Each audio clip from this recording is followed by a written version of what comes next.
Good morning students. तो cyclotron के बाद हमें पढ़ना है magnetic field due to a current element. Next study हमारा magnetic field due to a current element, जिसका एक दूसरा भी नाम है बायो-सेवर्ट लॉ। बायो-सेवर्ट ने इसको दिया था इस कंडीशन को, इसलिए बायो-सेवर्ट लॉ भी कहते हैं। इसमें है क्या, magnetic field due to a current element, कि अगर कोई करंट एलिमेंट हो हमारे पास, छोटा सा करंट का छोटा सा पार्ट लिया जाए, तो उससे हमारा मैग्नेटिक फील्ड कितना होगा ये हमें देखना है। तो इसके लिए हमें एक वायर का जो अरेंजमेंट होगा हमारा, मान लिया इस तरह का वायर का अरेंजमेंट है। एक ऐसे वायर का अरेंजमेंट है जिसमें किसी पर्टिकुलर डिस्टेंस पे फील्ड जो है वेरिएबल है।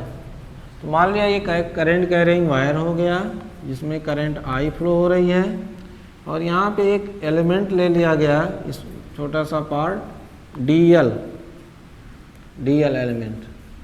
तो हमें इस डीएल एलिमेंट से आर डिस्टेंस पर कोई पॉइंट पी कंसीडर करेंगे जहाँ पे हमें मैग्नेटिक फील्ड डी बी बताना है कितना होगा। Magnetic field D B due to element DL कितना होगा ये हमें बताना है। अब यहाँ हम छोटे से एलिमेंट से फील्ड क्यों निकाल रहे हैं इस केस में, डीएल एलिमेंट से फील्ड, क्योंकि अगर यहाँ आप अलग अलग पॉइंट से देखें तो इस पॉइंट पी का जो डिस्टेंस है वो वेरी करेगा, कांस्टेंट नहीं होगा। जैसे हम यहाँ से अगर डिस्टेंस देखें, यहाँ से देखें, तो ये सब डिस्टेंस क्या होगा, या यहाँ से देखें तो वेरिएबल होगा।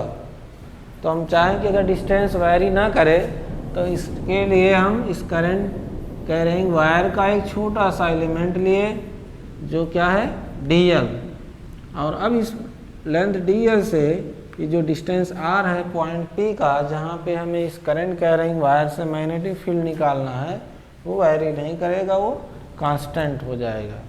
तो कितना मैग्नेटिक फील्ड डीबी होगा इसको बायो-सेवर्ट ने बताया। तो ये अरेंजमेंट है कि हमें पता है कि करंट कैरिंग वायर, कहीं पे अगर किसी वायर में करंट फ्लो हो रहा है तो क्या उसके चारों तरफ मैग्नेटिक फील्ड क्रिएट हो जाता है। अब यहाँ कितना मैग्नेटिक फील्ड होगा वही हमें कैलकुलेट करना है। तो इन vector form and in magnitude हमें लिखना रहेगा। तो इसमें क्वेश्चन आता है state Biot-Savart law and right in vector form. इस पर क्वेश्चन आता है स्टेट बायो-सेवर्ट लॉ का स्टेटमेंट क्या है and right in vector form, ये क्वेश्चन आता है। तो यही मेन कंडीशन है कि इस करंट कैरिंग वायर के छोटे से एलिमेंट डीएल से आर डिस्टेंस पर किसी पॉइंट पी पर हमें मैग्नेटिक फील्ड देखना है कितना होगा। और मान लिया जो डीएल एलिमेंट और डिस्प्लेसमेंट वेक्टर आर के बीच जो एंगल है वो कितना है, वो थीटा है। ये डिस्प्लेसमेंट वेक्टर आर और डीएल एलिमेंट इधर दोनों के बीच एंगल कितना है, थीटा। तो ये एक फिगर बना लेंगे बायो-सेवर्ट लॉ को समझने के लिए। एक जनरल केस में है कि क्या कंडीशन होगा अगर डिस्टेंस वेरिएबल है। तो इसमें लिखेंगे फिर स्टेटमेंट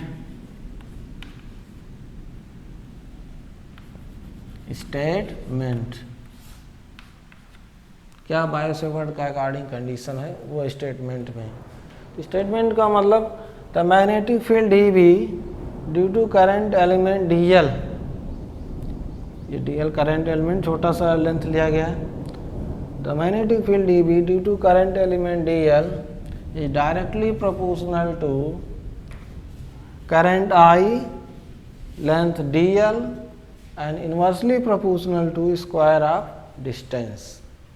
ये इनका स्टेटमेंट था। तो इसको लिखना हमें कि जो डीएल एलिमेंट से मैग्नेटिक फील्ड यहाँ डीबी होगा, जिसको हम अगर यहाँ सिंबॉलिकली रिप्रेजेंट करें डीबी, तो इस मैग्नेटिक फील्ड डीबी का मैग्नीट्यूड कितना होगा ये देखना है due to current element DL. तो ये डीबी क्या होगा, directly proportional to current I length element DL and inversely proportional to square of distance. ये इसका मैग्नीट्यूड की फॉर्म में स्टेटमेंट है। तो इसमें लिखेंगे the magnetic field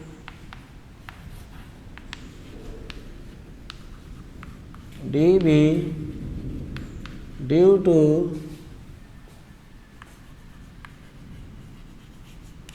current element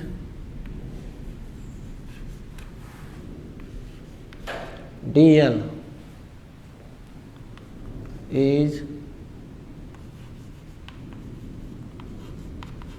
directly proportional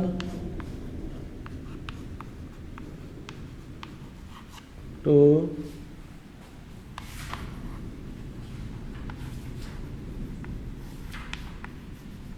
length dl, current I, and inversely proportional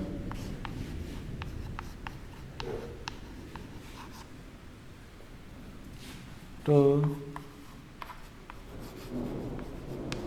square of distance।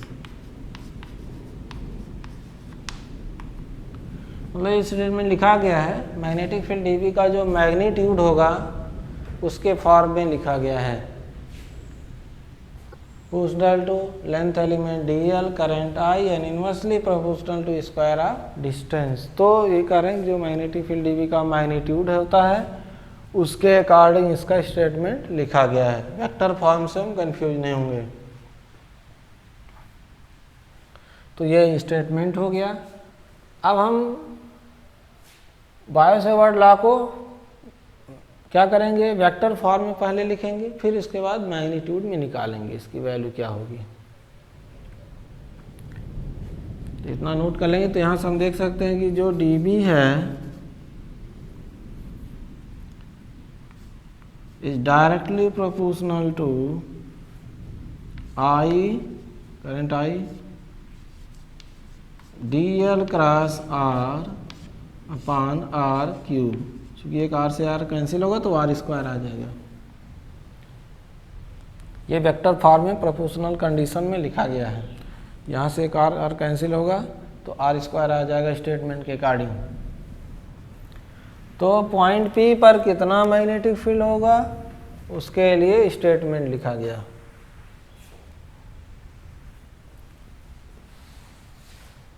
अब अगर प्रोपोर्शनलिटी साइन यहाँ से हटा दें हम तो dB की वैल्यू क्या होगी, इन वेक्टर फॉर्म ये चल रहा है तो यहाँ लिख दे इन वेक्टर फॉर्म।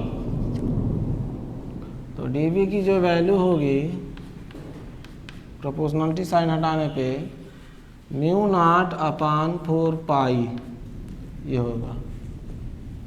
और बाकी जो पहले से लिख देंगे I dl cross R upon R cube. तो जैसे हम इलेक्ट्रिक फील्ड चैप्टर्स में वहाँ लिखते थे 1/4 पाई एप्सिलॉन नॉट कांस्टेंट आता था, उसी तरह यहाँ पे जो कांस्टेंट आएगा म्यू नॉट अपान 4 पाई आएगा। अब ये हम देखेंगे यहाँ की mu naught upon 4 pi value क्या होगी। म्यू नॉट क्या है यहाँ, जैसे वहाँ एप्सिलॉन नॉट था उसी तरह यहाँ पे म्यू नॉट है। तो ये क्या हो गया, इन vector form state Biot-Savart law and right in vector form. तो यहीं तक कर देंगे तो पूरा हो गया। अब यहाँ से लिखेंगे वेयर, यहाँ पे जो म्यू नॉट अपान 4 पाई है इसकी जो न्यूमेरिकल वैल्यू होती है 10⁻⁻7 होती है। 7/4 पाई एप्सिलॉन नॉट की वैल्यू होती है 9 × 10⁹। तो उसी तरह इस कांस्टेंट की वैल्यू जब भी मैग्नेटिक फील्ड में कांस्टेंट की वैल्यू लेंगे तो 10⁻⁷। और अगर हम यहाँ से यूनिट देखें इसका तो क्या होगा, मैग्नेटिक फील्ड का यूनिट क्या होता है, टेस्ला। ये मीटर क्यूब और फिर ये नीचे मीटर स्क्वायर आएगा तो टेस्ला इंटू मीटर अपान ये करंट का एम्पियर।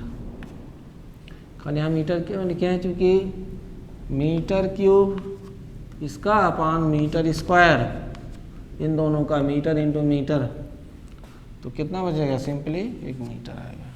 क्या आ जाएगा, टेस्ला इंटू मीटर अपान एम्पियर। ये यूनिट के साथ हमने इसकी वैल्यू लिखा। अब यहाँ म्यू नॉट क्या है इसको लिख लेंगे। म्यू नॉट क्या है, क्या पढ़ते हैं इसको,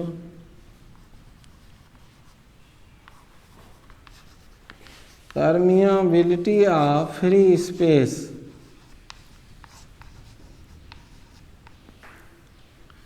जिसे वहाँ परमिटिविटी वर्ड यूज किया जाता था, उसी तरह म्यू नॉट को क्या कहेंगे, permeability of free space. Free space के लिए क्या वैल्यू होगी वहाँ पे परमियाबिलिटी की, तो म्यू नॉट से रिप्रेजेंट करेंगे। तो म्यू नॉट्स की भी वैल्यू हमें यहाँ से पता होगी, कहीं पे काम लगेगा, तो म्यू नॉट इक्वल टू 4 पाई 10⁻⁻⁷ हो जाएगा। तो ये रिजल्ट हमने देखा यहाँ तक। अब हमें करना क्या है, चूँकि जो डेरिवेशन करना है उसके लिए हमें ये बायो-सेवर्ट लॉ मैग्नीट्यूड में पता होना चाहिए। तो थोड़ा सा फिगर में देख लेते हैं यहाँ पे कि मैग्नेटिक फील्ड का डायरेक्शन किधर होगा इस वेक्टर फॉर्म से। तो I D L cross R, तो देख रहे हैं आई करंट के डायरेक्शन में, I D L cross R, R जो है displacement vector R theta angle पे, आई डी एल और आर के बीच थीटा एंगल है। तो I D L cross R, तो थंब किधर डाला, डाउनवर्ड, तो जो मैग्नेटिक फील्ड होगा यहाँ ये क्रॉस होगा, cross magnetic field point P पे अराइज होगा। और कैसे डायरेक्शन हमने देखा है, इसके लिए हमारे पास जो वेक्टर फॉर्म है इसी से हमने इसका डायरेक्शन देखा है फील्ड का, क्योंकि अभी तक ये रूल नहीं पढ़े थे फील्ड का डायरेक्शन। अभी तक हमारे पास तो फील्ड पता है, डायरेक्ट ऑलरेडी फील्ड प्रेजेंट है। फोर्स देखते थे, magnetic force on charge particle, magnetic force on current carrying wire.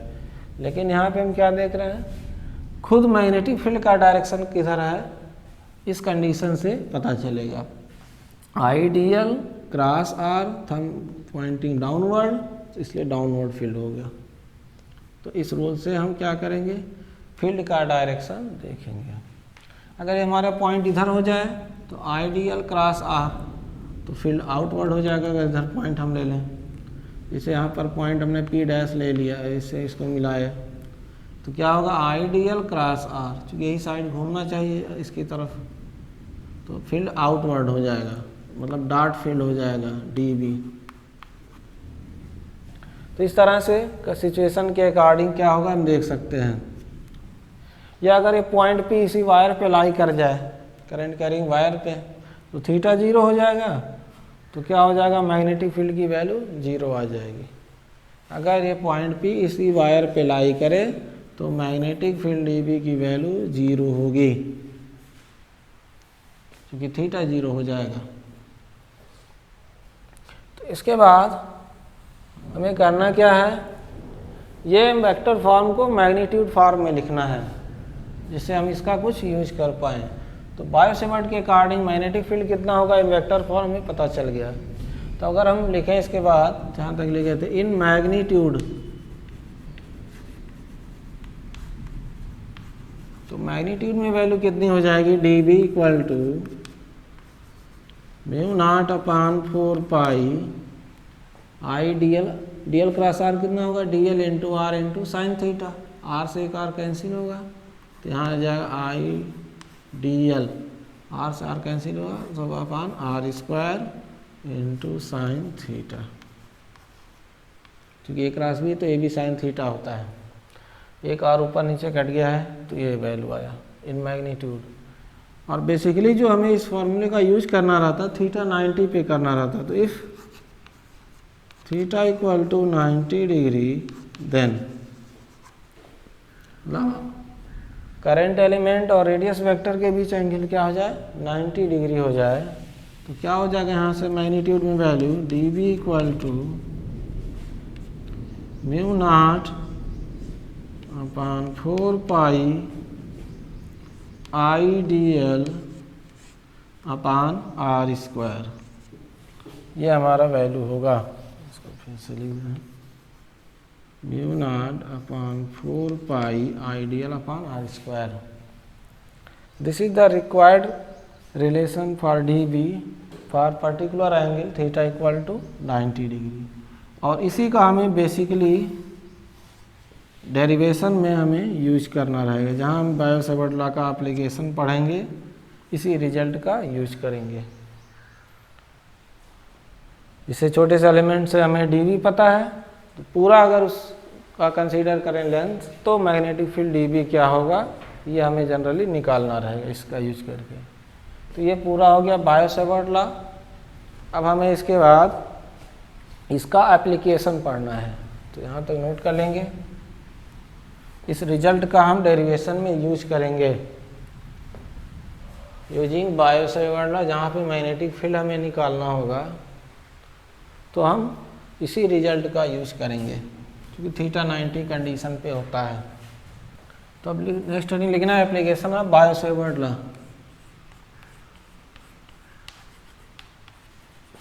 Application of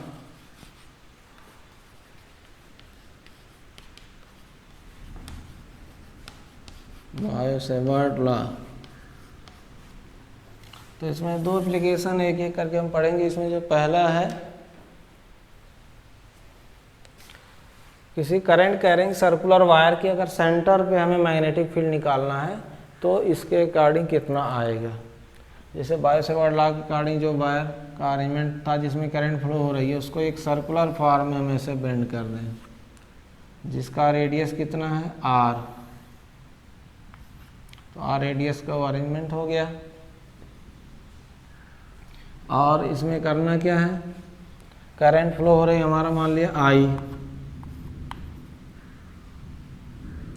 छोटा सा इसमें एलिमेंट ले लिया हमने dl। तो सेंटर पे मैग्नेटिक फील्ड कितना होगा यूजिंग बायो-सेवर्ट लॉ हमें फाइंड करना है। ये मान लिया डिस्टेंस r, ये पॉइंट P, और इस वायर में इस तरह करंट का अरेंजमेंट है। तो कितना मैग्नेटिक फील्ड होगा सेंटर पे, ये हम इसका फाइंड करेंगे। तो एप्लीकेशन ऑफ बायो-सेवर्ट लॉ में पहला होगा magnetic field at the centre of current carrying circular wire. इसके एप्लीकेशन में पहला हेडिंग होगा हमारा मैग्नेटिक फील्ड, और इसमें फिगर बनाएंगे magnetic field at the centre of current carrying circular wire.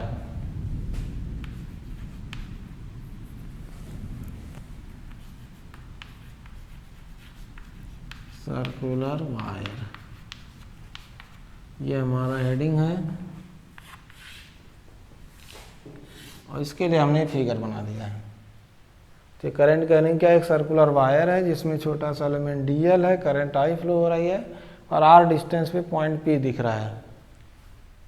और हमें यहाँ से अगर इनके बीच एंगल देखना हो तो समझ सकते हैं कितना एंगल होगा। करंट एलिमेंट dl और रेडियस वेक्टर r के बीच एंगल यहाँ थीटा 90 डिग्री है। तो हम यही रिजल्ट यूज करके टोटल मैग्नेटिक फील्ड निकाल लेंगे इंटीग्रेट करके। चूँकि dl एलिमेंट से हमें 90 डिग्री का एंगल है तो मैग्नेटिक फील्ड dB इतना पता है। 90 डिग्री के लिए मैग्नेटिक फील्ड dB की वैल्यू इतना होगी r डिस्टेंस पे। तो अगर टोटल एलिमेंट से फील्ड देखना है सेंटर पे तो इसी को हम इंटीग्रेट करके सॉल्व करेंगे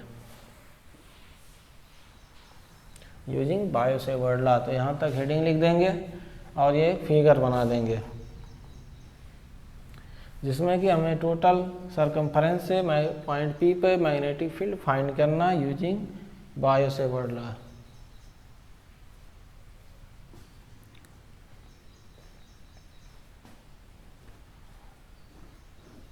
तो इस हेडिंग में अब लिखेंगे कि बायो-सेवर्ट लॉ के अकॉर्डिंग पॉइंट P पे मैग्नेटिक फील्ड dB कितना होगा ड्यू टू एलिमेंट dl, और उसी को इंटीग्रेट अगर कर देंगे तो टोटल सरकमफरेंस से पॉइंट P पे रिजल्ट पता चल जाएगा। तो इस तरह से ये एप्लीकेशन हुआ बायो-सेवर्ट लॉ। चूँकि बायो-सेवर्ट लॉ हम यहाँ यूज कर रहे हैं पॉइंट P पे टोटल मैग्नेटिक फील्ड को फाइंड करने के लिए। तो इसमें लिखेंगे using Biot Savart law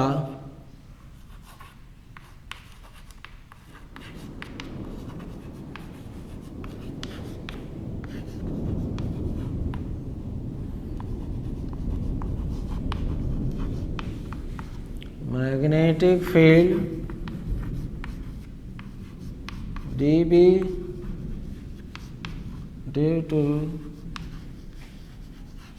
current element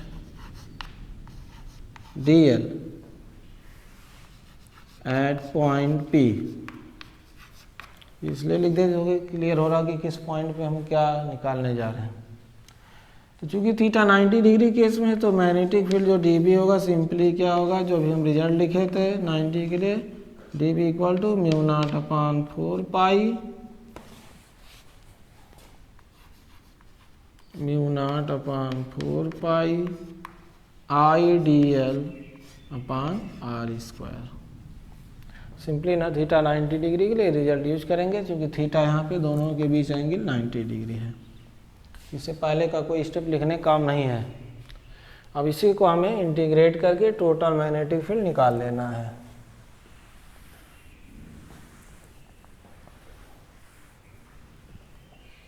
तो टोटल निकालने के लिए हमें सिंपली करेंगे क्या, इसको दोनों साइड इंटीग्रेट कर देंगे। मोस्ट ऑफ द केस यहाँ पे कांस्टेंट है, खाली डी एल यहाँ वेरिएबल है, इसी को इंटीग्रेट करना होगा। तो नीचे लिखेंगे देयरफॉर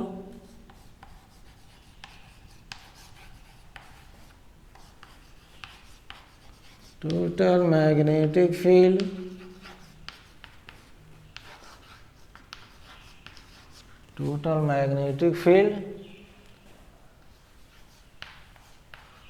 एट पॉइंट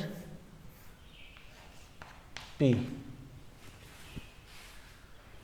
तो क्या करेंगे, इसी को इंटीग्रेट करेंगे। लेफ्ट साइड में dB को इंटीग्रेट किए और राइट साइड में म्यू नॉट अपॉन 4 पाई कांस्टेंट है, तो इंटीग्रल के बाहर रखेंगे इसको, जैसे हमने इंटीग्रल पढ़ा है। आई अपान आर स्क्वायर भी कांस्टेंट है, क्योंकि करंट बदलना ही रहे टाइम के साथ, रेडियस भी कांस्टेंट है। वेरिएबल क्या है, खाली dl। तो इंटीग्रल ऑफ dl। अब dl का इंटीग्रल यहाँ से कितना होगा हम देख सकते हैं, टोटल लेंथ l होगा और l की वैल्यू क्या होगी, सॉल्व करेंगे। तो यहाँ से dB changes into b, dB का इंटीग्रल b होगा, जैसे कि हम पढ़े इंटीग्रल ऑफ dl l होता है, इंटीग्रल ऑफ dx x होता है, इंटीग्रल ऑफ dv v होता है। इंटीग्रल ऑफ dv मतलब इस तरह, integral of dv that is equal to v, integral of dA that is equal to a। तो इसी तरह से इसको लिखे हम। तो ये क्या हो जाएगा, mu naught upon 4 pi I upon R square into dl मतलब l। अब हमें l की वैल्यू रखना होगा, तो ये कितना हो जाएगा, mu naught upon 4 pi I upon R square into l की वैल्यू मतलब ये टोटल लेंथ सर्कम्फरेंस का, चूँकि ये l एलिमेंट इस लेंथ सर्कम्फरेंस पे है, तो टोटल लेंथ l और l की value in terms of r 2 pi r से r कट गया, 2 पाई से 4 कितना हो जाए नीचे 2। तो आएगा कितना यहाँ पे हमारा, म्यू नॉट आई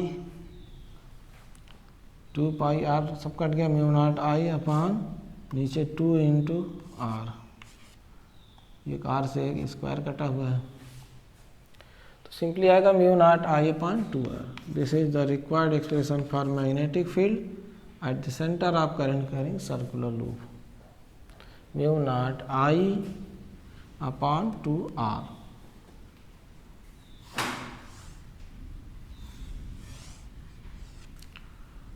तो किसी करंट कैरिंग सर्कुलर वायर के सेंटर पे मैग्नेटिक फील्ड क्या होगा, mu not I upon 2r होगा। तो यहाँ तक हमें डिराइव करना था यूजिंग बायो-सेवर्ट लॉ। तो एक बार हम ये लिख लेंगे कि ये क्या रिजल्ट आया हुआ है हमारा, यहाँ पे एक बार यहाँ पे लिख दे रहे हैं, this is required expression for magnetic field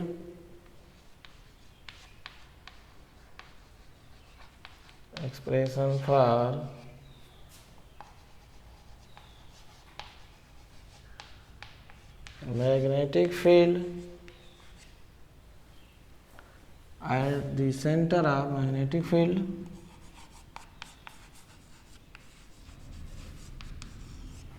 at the center of circular loop. तो ये हमने एक्सप्रेशन निकाला, क्या है ये लिख दिया हम। अब अगर ये सर्कुलर लूप में वायर का n टर्न हो, कैपिटल N टर्न हो, एक ही टर्न हो, n टर्न हो, तो कितना मैग्नेटिक फील्ड होगा। तो ये हम इसके लिए लिखेंगे। इसके बाद if circular loop consist capital N turns, then तब मैग्नेटिक फील्ड कितना हो जाएगा, B equal to mu naught Ni अपॉन 2R। ये हो जाएगा हमारा एक्सप्रेशन। जितने नंबर ऑफ टर्न होंगे उससे मल्टीप्लाई हो जाएगा। 10 टर्न है तो 10 से मल्टीप्लाई होगा। वो क्वेश्चन में दिया रहेगा कितने नंबर ऑफ टर्न्स का सर्कुलर वायर है।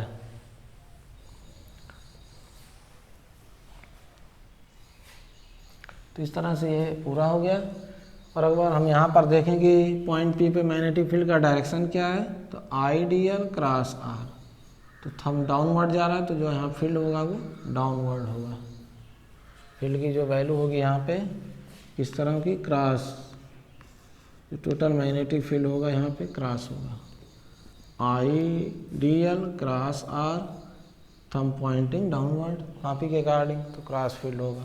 अब अगर हम करंट का डायरेक्शन बदल दें, इधर से कर दें करंट इधर, तो आइडियल क्रॉस R, फील्ड यहाँ पे अपवर्ड हो जाएगा। तो जैसा करंट का डायरेक्शन होगा उसके अकॉर्डिंग फील्ड का डायरेक्शन बनेगा। तो ये basically circular current carrying loop है। तो उसके सेंटर पे हमने मैग्नेटिक फील्ड कितना होगा निकाला है।